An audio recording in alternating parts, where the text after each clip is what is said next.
Film की शुरुआत दक्ष पुत्री अदिति से होती है, जो देवराज इंद्र द्वारा की गई वर्षा से प्रभावित होकर मन में प्रेम और लालसा का अनुभव करती हैं। वो अपने पति, जो एक तपस्वी ऋषि होते हैं, से अनुरोध करती हैं। ऋषि उन्हें संध्या काल में जब असुर और दुष्ट शक्तियां विचरण करती हैं, ऐसे विचारों को त्यागने को कहते हैं, लेकिन अदिति नहीं मानती और वे एक दूसरे के करीब आते हैं। अगली सुबह ऋषि को आभास होता है कि उस समय आसपास दुष्ट शक्तियां मौजूद थीं, जिसके परिणाम स्वरूप अदिति के गर्भ में 2 ऐसी संतानें पल रही हैं जो आगे चलकर देवताओं और धर्मात्माओं के लिए खतरा बनेंगी। वे पृथ्वी पर अराजकता फैलाएंगे और सभी को अपने आतंक से भयभीत करेंगे। अदिति 2 पुत्रों को जन्म देती हैं, हिरण्याक्ष और हिरण्यकश्यप। ये दोनों बड़े होकर शक्तिशाली असुर बनते हैं और इन्हें असुरों के गुरु शुक्राचार्य प्रशिक्षित करते हैं। अपनी राक्षस प्रकृति के कारण वे जल्द ही स्वयं को सर्वोच्च और अजेय मानने लगते हैं। जब उन्हें पता चलता है कि भगवान विष्णु उनके मार्ग में सबसे बड़ी बाधा बन सकते हैं, तो वे उन्हें समाप्त करने की योजना बनाते हैं। हिरण्याक्ष अपने अहंकार में घोषणा करता है कि वो विष्णु का सिर लाकर देगा और उनसे युद्ध करने निकल पड़ता है। उसे इस बात का जरा भी अंदाजा नहीं था कि भगवान स्वयं अलग अलग रूपों में उसके विनाश के लिए तैयार थे। हिरण्याक्ष सबसे पहले भूदेवी पृथ्वी को पाताल लोक में ले जाकर छिपा देता है। सभी देवगण ब्रह्मा जी के पास पहुंचते हैं और मदद की गुहार लगाते हैं। वे बताते हैं कि हिरण्याक्ष अत्यधिक शक्तिशाली हो गया है और देवों के लिए सीधा खतरा बन गया है। ब्रह्मा जी के शरीर से एक सुअर वराह प्रकट होता है, जो वास्तव में भगवान विष्णु का अवतार था। वराह भगवान धरती पर अवतरित होते हैं, जल में गहरे उतरते हैं और भूदेवी को बचाने का प्रयास करते हैं। इसी दौरान हिरण्याक्ष और वराह भगवान के बीच एक भीषण युद्ध होता है। दोनों प्रबल योद्धा एक दूसरे पर भारी पड़ने की कोशिश करते हैं, लेकिन अंततः हिरण्याक्ष वराह अवतार से पराजित हो जाता है, क्योंकि वराह स्वयं भगवान विष्णु का अंश थे। हिरण्याक्ष अपने शक्तिशाली अस्त्रों का प्रयोग करता है, लेकिन वराह भगवान के सामने वे निरर्थक सिद्ध होते हैं। अंत में वराह भगवान हिरण्याक्ष का वध कर देते हैं। देवताओं में खुशी की लहर दौड़ जाती है, वहीं असुरों के राज्य में शोक छा जाता है। हिरण्यकश्यप अपने भाई की मृत्यु का बदला भगवान विष्णु से लेने का संकल्प लेता है। गुरु शुक्राचार्य उसे समझाते हैं कि विष्णु एक भगवान है और उनसे लड़ने के लिए उसे स्वयं भगवान जितना शक्तिशाली होना होगा। ये शक्ति प्राप्त करने के लिए उसे ब्रह्मा जी की कठोर तपस्या करनी होगी और ऐसा वरदान मांगना होगा जो उसे अजय बना दे। हिरण्यकश्यप कठोर तपस्या के लिए तैयार होता है। उसकी पत्नी कयाधु उसे रोकने का प्रयास करती हैं, क्योंकि वो गर्भवती होती हैं। लेकिन हिरण्यकश्यप बदला लेने की धुन में कहता है कि उसकी प्रतिष्ठा और शक्ति के बीच केवल विष्णु ही खड़े हैं और उन्हें मारकर वो तीनों लोकों का स्वामी बनना चाहता है। वो एक ऊंचे पर्वत पर महीनों तक तपस्या करता है। इस दौरान देवराज इंद्र कयाधु को बंदी बनाने आते हैं, क्योंकि हिरण्यकश्यप ने देवताओं को बहुत कष्ट दिया था। इंद्र उसे अपनी दासी बनाना चाहते थे, लेकिन मार्ग में भगवान नारायण विष्णु प्रकट होकर उन्हें रोकते हैं और धर्म का मार्ग दिखाते हैं। वे कहते हैं कि अधर्म करने वाले को उसका फल मिलेगा, लेकिन धर्म का पालन करने वाले को सही राह पर चलना चाहिए। इंद्रदेव मान जाते हैं और कयाधु को एक ऐसे आश्रम में ले जाया जाता है जहां वो केवल हरि के नाम का जाप करती रहती है। एक ओर जहां हिरण्यकश्यप ब्रह्मा जी को प्रसन्न करने के लिए घोर तपस्या करता है, वहीं दूसरी ओर कयाधु भगवान विष्णु के प्रेम में लीन होकर उनका निरंतर जाप करती रहती हैं। समय बीतता जाता है। हिरण्यकश्यप का शरीर सूख जाता है, लताएं उसे जकड़ लेती हैं और वो पहाड़ में धंस जाता है, लेकिन उसकी तपस्या जारी रहती है। उसकी तपस्या की अग्नि इतनी तीव्र थी कि पृथ्वी भी जलने लगती है। अंततः ब्रह्मा जी हिरण्यकश्यप की तपस्या से प्रसन्न होकर प्रकट होते हैं। वे कहते हैं कि ऐसी तपस्या पहले कभी नहीं की गई और शायद भविष्य में भी कोई नहीं कर पाएगा, और उसे वरदान मांगने को कहते हैं। हिरण्यकश्यप अमरता का वरदान मांगता है, जिसे ब्रह्मा जी अस्वीकार कर देते हैं। तब हिरण्यकश्यप अपनी चतुराई का प्रयोग करते हुए एक ऐसा वरदान मांगता है जो उसे अजय बना दे। मेरी मृत्यु न तो घर के भीतर हो और न बाहर, न दिन में हो और न रात में, न मनुष्य द्वारा हो और न देवता द्वारा, न किसी छोटे प्राणी द्वारा हो और न किसी विशाल प्राणी द्वारा, न पृथ्वी पर हो और न आकाश में। मेरी शक्ति सर्वोच्च हो, मेरा बल सर्वाधिक हो। ब्रह्मा जी को न चाहते हुए भी ये वरदान देना पड़ता है, और तथास्तु कहते ही हिरण्यकश्यप असीम शक्ति का स्वामी बन जाता है। वो तुरंत भगवान विष्णु से जुड़ी हर चीज को नष्ट करने लगता है। वह देवताओं को बंदी बना लेता है और इंद्र तथा अन्य देवताओं को अपना सेवक बना लेता है। वो साधु संतों की प्रार्थनाओं में बाधा डालना शुरू कर देता है। धीरे धीरे समय आगे बढ़ता है और कयाधु एक पुत्र को जन्म देती हैं, जिसका नाम प्रहलाद होता है। गर्भ में रहते हुए ही मां की भक्ति के कारण प्रहलाद भगवान विष्णु का परम भक्त बनता है। भगवान विष्णु ही उसके लिए सब कुछ थे। एक बार जब हिरण्यकश्यप अपनी सभा में बैठा होता है, तो वो अपने पुत्र को बुलाता है और उसके शिक्षकों से उसकी शिक्षा के बारे में पूछता है। वो प्रहलाद की परीक्षा लेते हुए पूछता है कि एक राजा को कैसा होना चाहिए। भक्त प्रहलाद उत्तर देता है कि एक राजा को दुर्बलों की रक्षा करनी चाहिए, उनके दुखों को दूर करना चाहिए, लोगों को प्रसन्न रखना चाहिए और भगवान की आराधना में लीन रहना चाहिए। ये सुनकर हिरण्यकश्यप क्रोधित हो जाता है और कहता है कि उसके बेटे को विष्णु के किसी एजेंट ने बहका दिया है। वो शिक्षकों को आदेश देता है कि उस व्यक्ति को ढूंढ कर मार डालें, लेकिन वे उसे ढूंढ नहीं पाते। इस बीच कक्षा में अन्य बच्चे प्रहलाद का मजाक उड़ाते हैं, क्योंकि वो एक राजकुमार होकर भगवान की भक्ति करता है। प्रहलाद जवाब देता है कि उसे राज्य संभालने की कोई इच्छा नहीं, उसे तो बस भगवान की आराधना करनी है, क्योंकि उसे हर जगह सिर्फ भगवान विष्णु ही दिखाई देते हैं।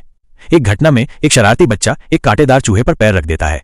चूहा क्रोधित होकर एक अन्य बच्चे पर हमला करता है, लेकिन प्रहलाद बीच में आकर उसे बचाता है। उसकी इस शक्ति को देखकर सभी असुर बच्चे समझते हैं कि प्रहलाद दुर्बल नहीं है और उसमें अद्भुत शक्ति है।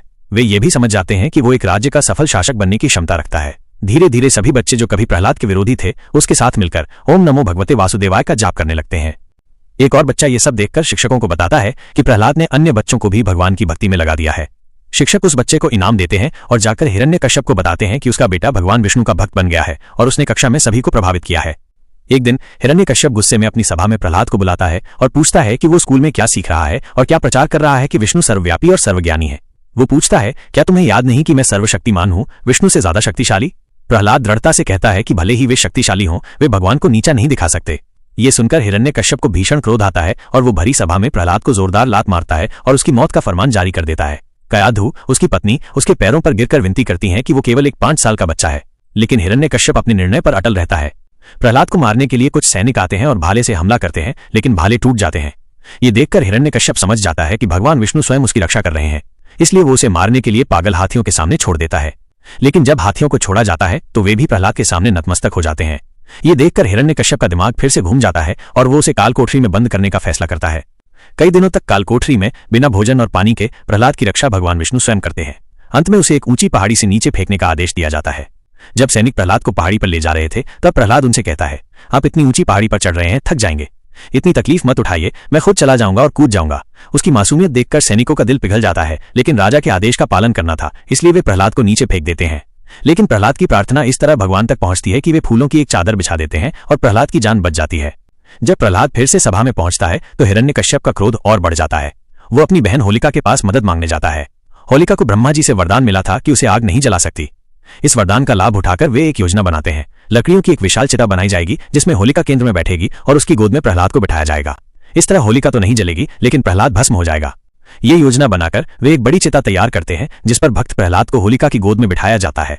जब चिता जलाई जाती है तो पहले होलिका को कुछ महसूस नहीं होता, लेकिन जब प्रहलाद ओम नमो भगवते वासुदेवाय का जाप करता है तो उसके शरीर से निकलने वाली ऊर्जा इतनी शक्तिशाली होती है कि वो होलिका को पूरी तरह से जलाकर भस्म कर देती है। उसका वरदान यहाँ काम नहीं आया क्योंकि उसे केवल बाहरी आग से सुरक्षा मिली थी, आंतरिक भक्ति की ज्वाला से नहीं। यही कारण है कि आज भी हम होली खेलने से पहले होलिका दहन करते हैं, जहां अग्नि की पूजा की जाती है और विभिन्न फसलें चढ़ाई जाती हैं। हिरण्यकश्यप इस घटना से अत्यंत क्रोधित और दुखी होता है। वो चिल्लाता है, इस नीच बच्चे को मेरी आंखों के सामने से ले जाओ और कहीं दूर पानी में फेंक दो। गुरु शुक्राचार्य उसे एक नदी के पास नाव में बैठाकर ले जाते हैं और जादू से एक विशाल सर्प को बुलाकर प्रहलाद को बंधवा देते हैं। जैसे ही वे उसे पानी में फेंकने वाले होते हैं, भगवान विष्णु स्वयं गरुड़ अवतार में प्रकट होकर उस सर्प को हटा देते हैं और प्रहलाद की जान बचा लेते हैं।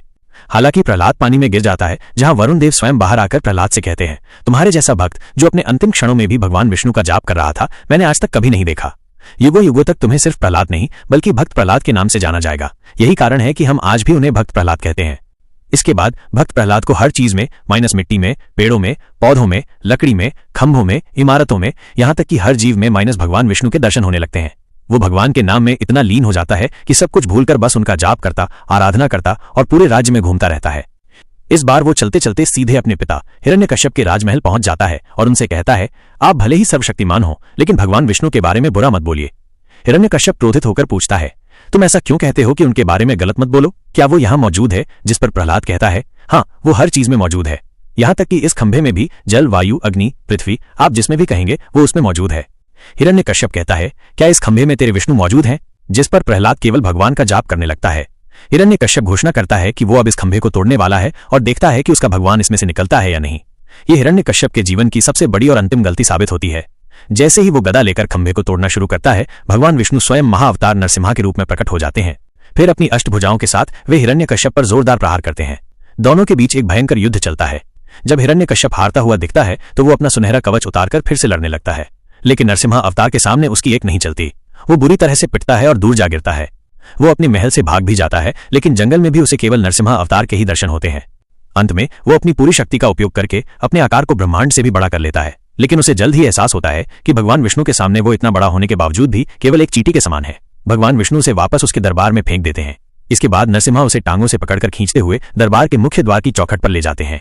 हिरण्यकश्यप हंसते हुए कहता है कि तू मुझे मार नहीं सकता क्योंकि मुझे वरदान प्राप्त है। तब नरसिम्हा भगवान एक एक करके उसकी सभी शर्तों को दोहराते हैं। तूने कहा था कि तू न घर के भीतर मरेगा और न बाहर। हम इस वक्त चौखट पर हैं। तूने कहा था कि न मैं मनुष्य द्वारा मरूंगा और न देवता द्वारा। मैं आधा मनुष्य आधा देवता हूँ, एक नर पशु। तूने ये भी कहा था कि न मैं दिन में मरूंगा और न रात में। देख, अभी इस वक्त शाम है। तूने ये भी बोला था कि न मैं पृथ्वी पर मरूंगा और न आकाश में। तू तो देख, तू मेरी जंघा पर है। इसी के साथ तूने ये भी कहा था कि न मैं किसी अस्त्र से मरूंगा और न ही किसी शस्त्र से। यहाँ पर मेरे नाखून हैं जो न सजीव हैं और न ही निर्जीव। तेरी सारी शर्तों को मानते हुए आज तेरा अंत आ गया है। और ये कहकर वे अपने नाखूनों से हिरण्यकश्यप का पेट फाड़ देते हैं और इस प्रकार इस शक्तिशाली राक्षस का अंत होता है। इसके बाद सभी देवगण प्रसन्न होकर भक्त प्रहलाद को नमन करते हैं। लेकिन इस समय भी नरसिम्हा भगवान का क्रोध शांत नहीं हुआ था। वे हर चीज को नष्ट करने लगते हैं। सभी देवता ब्रह्मा जी के पास आते हैं और पूछते हैं, अब क्या करें? भगवान विष्णु के इस नरसिम्हा अवतार का क्रोध कैसे शांत करें? ब्रह्मा जी कहते हैं कि यह सब कुछ प्रहलाद की भक्ति के कारण हुआ है, तो अब प्रहलाद ही उन्हें शांत कर पाएगा। इसके बाद प्रहलाद जाकर नरसिम्हा भगवान के चरणों में गिरकर कहता है, प्रभु शांत हो जाइए। तब नरसिम्हा भगवान उसे अपनी गोद में बिठा लेते हैं और अत्यंत स्नेह करते हैं। सभी देवगण फिर से उन्हें नमन करते हैं। इसी के साथ ये फिल्म समाप्त होती है।